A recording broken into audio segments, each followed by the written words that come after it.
Lockpicker 1969 and welcome to my channel.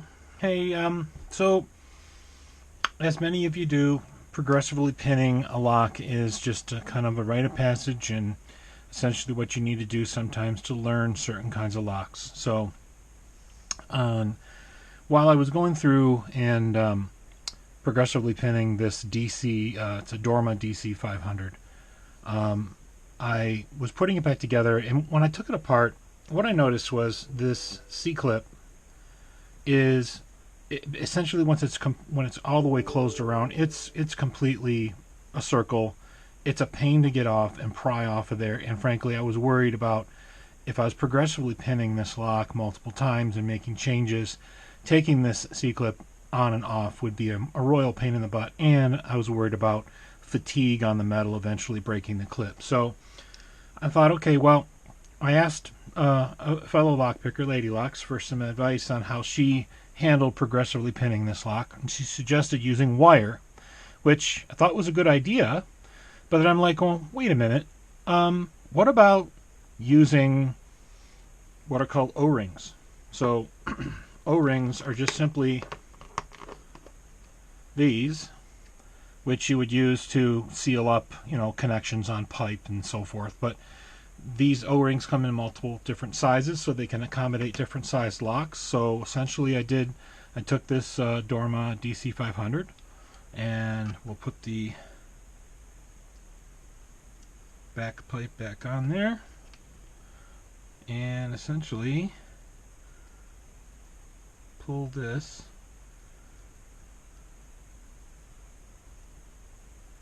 right over and in place. Oh, I put it on the wrong way. The cool thing about this is these are pretty easy to just take right back off with a standard screwdriver. I put this on the wrong direction, so let's get it correct.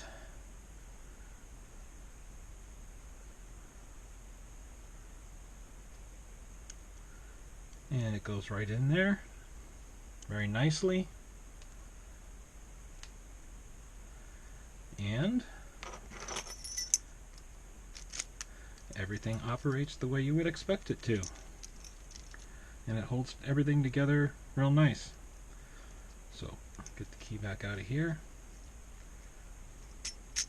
There we go, and I'm ready to start working on this lock with it progressively pinned.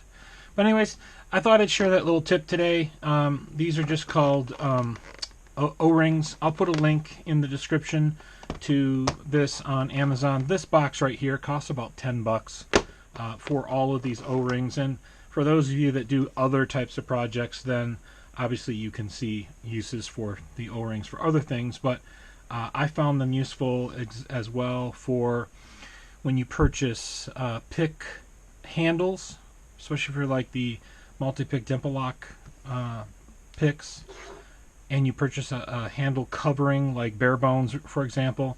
These little O-rings come in really handy to hold the handle in place while you test them out. Anyways, thank you for watching. Hopefully this was a useful tip for whoever does progressive pinning on locks and you have a difficult C-clip that you don't want to wind up breaking. Hopefully it helps you out. As always, please remember to subscribe. Hit the notification, select all so you're aware of new content that's coming out. And thank you for watching.